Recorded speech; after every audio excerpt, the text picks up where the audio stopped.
أعوذ بالله من الشيطان الرجيم. بسم الله الرحمن الرحيم. السلام علیکم ورحمۃ اللہ وبرکاتہ. Welcome back to my channel نبی کی باتیں اردو اسٹیٹس. الحمدللہ ہم نے سیرت النبی صلی اللہ علیہ وآلہ وسلم قدم با قدم پڑھنے کا جو سلسلہ شروع کر رکھا ہے، الحمدللہ ہم نے اس کے 60 ابواب پڑھ لیے ہیں. آج کی ویڈیو میں ہم باب نمبر 61 پڑھیں گے، جس کا عنوان ہے بدر کی طرف روانگی. تو شروع کرتے ہیں آج کی ویڈیو. روحا کے مقام پر آپ صلی اللہ علیہ وآلہ وسلم نے لشکر کو گننے کا حکم دیا. گننے پر معلوم ہوا مجاہدین کی تعداد 313 ہے. آپ صلی اللہ علیہ وآلہ وسلم یہ سن کر خوش ہوئے اور فرمایا، یہ وہی تعداد ہے جو طالوت کے ساتھیوں کی تھی، جو ان کے ساتھ نہر تک پہنچے تھے. طالوت بنی اسرائیل کے ایک نیک مجاہد بادشاہ تھے. ان کی قیادت میں 313 مسلمانوں نے جالوت نامی کافر بادشاہ کی فوج کو شکست دی تھی. لشکر میں گھوڑوں کی تعداد صرف 5 تھی. اونٹ 70 کے قریب تھے، اس لیے ایک ایک اونٹ 3 یا 4 آدمیوں کے حصے میں دیا گیا. آپ صلی اللہ علیہ وآلہ وسلم کے حصے میں جو اونٹ آیا، اس میں 2 اور ساتھی بھی شریک تھے. آپ صلی اللہ علیہ وآلہ وسلم بھی اس اونٹ پر اپنی باری کے حساب سے سوار ہوتے اور ساتھیوں کی باری پر انہیں سوار ہونے کا حکم فرماتے، اگرچہ وہ اپنی باری بھی آپ صلی اللہ علیہ وآلہ وسلم کو دینے کی خواہش ظاہر کرتے. وہ کہتے، اے اللہ کے رسول صلی اللہ علیہ وآلہ وسلم، آپ سوار رہیں، ہم پیدل چل لیں گے. جواب میں آپ صلی اللہ علیہ وآلہ وسلم فرماتے، تم دونوں پیدل چلنے میں مجھ سے زیادہ مضبوط نہیں ہو، اور نہ میں تمہارے مقابلے میں اس کی رحمت سے بے نیاز ہوں. یعنی میں بھی تم دونوں کی طرح اجر کا خواہش مند ہوں. روحا کے مقام پر ایک اونٹ تھک کر بیٹھ گیا. آپ صلی اللہ علیہ وآلہ وسلم پاس سے گزرے تو پتہ چلا اونٹ تھک کر بیٹھ گیا ہے اور اٹھ نہیں رہا. آپ صلی اللہ علیہ وآلہ وسلم نے کچھ پانی لیا، اس سے کلی کی. کلی والا پانی اونٹ والے برتن میں ڈالا اور اس کے منہ میں ڈال دیا. اونٹ فوراً اٹھ کھڑا ہوا اور پھر اس قدر تیز چلا کہ لشکر کے ساتھ جا ملا. اس پر تھکاوٹ کے کوئی آثار باقی نہ رہے. اس غزوے کے موقع پر حضور نبی کریم صلی اللہ علیہ وآلہ وسلم نے حضرت عثمان رضی اللہ تعالیٰ عنہ کو وہ مدینہ منورہ ہی میں ٹھہرنے کا حکم فرمایا تھا. وجہ اس کی یہ تھی کہ ان کی زوجہ محترمہ اور آپ صلی اللہ علیہ وآلہ وسلم کی بیٹی سیدہ رقیہ رضی اللہ تعالیٰ عنہا بیمار تھیں. آپ صلی اللہ علیہ وآلہ وسلم نے حضرت عثمان رضی اللہ تعالیٰ عنہ سے فرمایا، تمہیں یہاں ٹھہرنے کا بھی اجر ملے گا اور جہاد کرنے کا بھی اجر ملے گا. اس موقع پر آپ صلی اللہ علیہ وآلہ وسلم نے مدینہ منورہ میں حضرت ابو لبابہ رضی اللہ تعالیٰ عنہ کو اپنا قائم مقام بنایا. طلحہ بن عبید اور سعید بن زید رضی اللہ تعالیٰ عنہما کو جاسوسی کی ذمہ داری سونپی تاکہ یہ دونوں لشکر سے آگے جا کر قریش کے تجارتی قافلے کی خبر لائیں. نبی کریم صلی اللہ علیہ وآلہ وسلم نے انہیں مدینہ منورہ سے ہی روانہ فرما دیا تھا۔ روحا کے مقام سے اسلامی لشکر آگے روانہ ہوا۔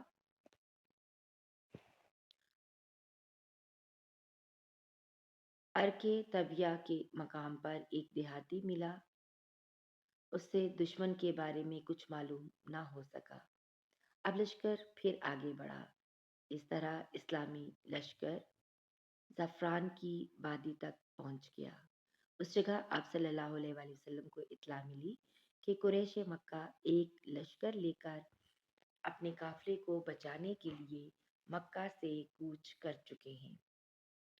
آپ صلی اللہ علیہ وآلہ وسلم نے یہ اطلاع ملنے پر تمام لشکر کو ایک جگہ جمع فرمایا اور ان سے مشورہ کیا، کیونکہ مدینہ منورہ سے مسلمان صرف ایک تجارتی قافلے کو روکنے کے لیے روانہ ہوئے تھے، کسی باقاعدہ لشکر کے مقابلے کے لیے نہیں نکلے تھے۔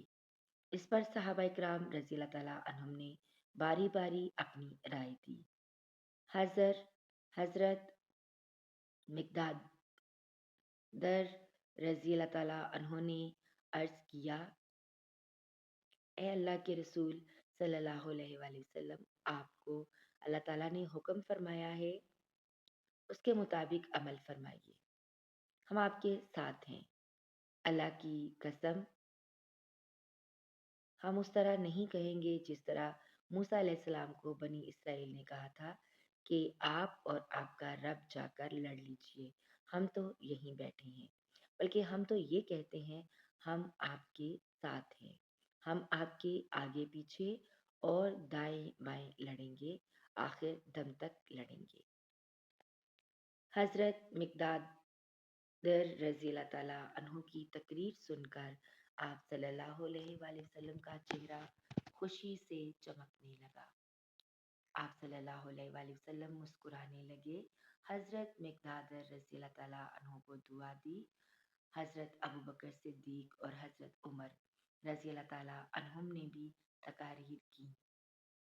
ان کی تقاریر کے بعد نبی کریم صلی اللہ علیہ وآلہ وسلم نے انصاری حضرات کی طرف دیکھا، کیونکہ ابھی تک ان میں سے کوئی کھڑا نہیں ہوا تھا۔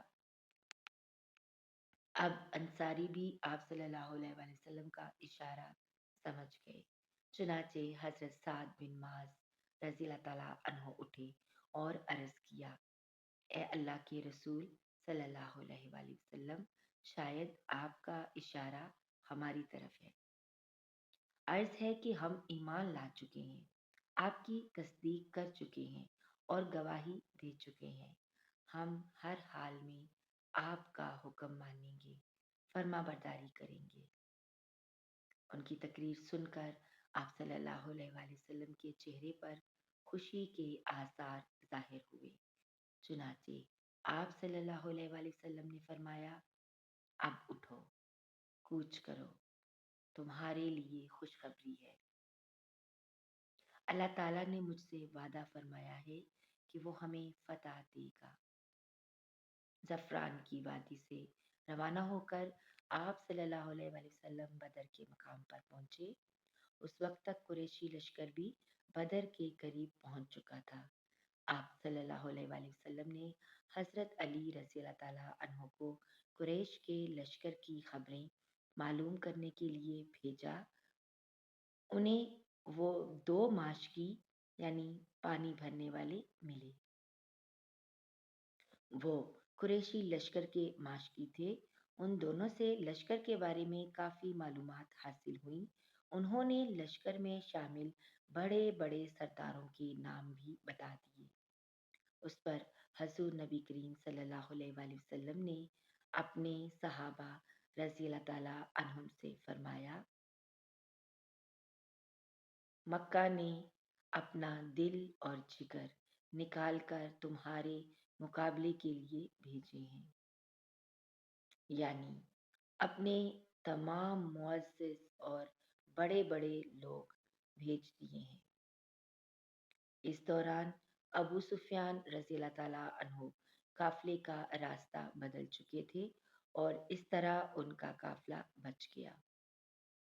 جبکہ اس قافلے کو بچانے کے لیے جو لشکر آیا تھا اس سے اسلامی لشکر کا آمنا سامنا ہو گیا۔ ادھر ابو سفیان رضی اللہ تعالیٰ عنہ نے جب دیکھا کہ قافلہ تو اب بچ گیا ہے، اس لیے انہوں نے ابو جہل کو پیغام بھیجا کہ واپس مکہ کی طرف لوٹ چلو، کیونکہ ہم اسلامی لشکر سے بچ کر نکل آئے ہیں۔ لیکن ابو جہل نے واپس جانے سے انکار کر دیا۔ قریشی لشکر نے بدر کے مقام پر اس جگہ پڑاؤ ڈالا جس جگہ پانی نزدیک تھا۔ دوسری طرف اسلامی لشکر نے جس جگہ پڑاؤ ڈالا پانی وہاں سے فاصلے پر تھا۔ اس سے مسلمانوں کو پریشانی ہوئی۔ تب اللہ تعالیٰ نے وہاں بارش برسا دی اور ان کی پانی کی تکلیف رفع ہو گئی، جبکہ اسی بارش کی وجہ سے کافر پریشان ہوئے۔ وہ اپنے پڑاؤ سے نکلنے کے قابل نہ رہی۔ اس کا مطلب یہ ہے کہ بارش مسلمانوں کے لیے رحمت اور کافروں کے لیے زحمت ثابت ہوئی۔ صبح ہوئی تو اللہ کے رسول صلی اللہ علیہ وآلہ وسلم نے اعلان فرمایا، لوگوں نماز کے لیے تیار ہو جاؤ۔ چنانچہ صبح کی نماز ادا کی گئی۔ پھر جب آپ صلی اللہ علیہ وآلہ وسلم نے صحابہ کرام رضی اللہ تعالیٰ عنہم کو خطبہ دیا تو آپ صلی اللہ علیہ وآلہ وسلم نے ارشاد فرمایا، میں تمہیں ایسی بات کے لیے ابھارتا ہوں جس کے لیے تمہیں اللہ نے ابھارا ہے۔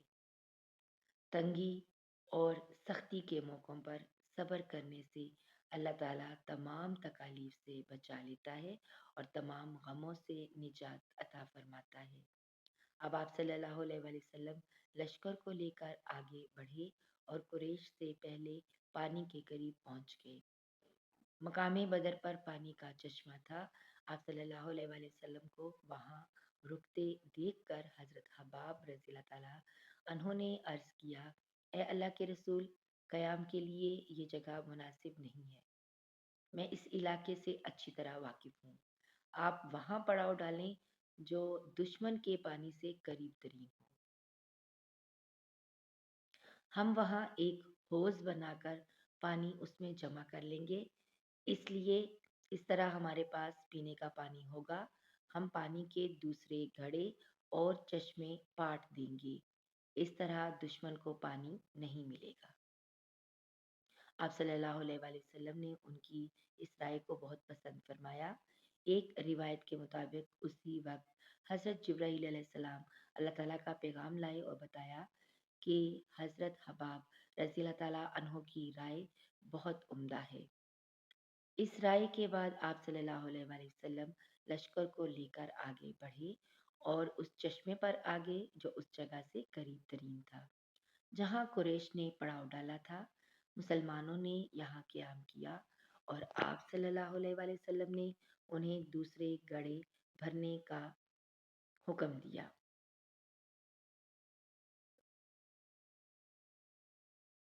ناظرین، اگر آپ نے یہاں تک ویڈیو دیکھ لی ہے تو لائک اور شیئر کرتے ہوئے جائیے گا۔ ویڈیو دیکھنے کا بہت بہت شکریہ۔ ملتے ہیں ایک نئی ویڈیو میں، تب تک کے لیے اجازت دیجیے۔ اللہ حافظ۔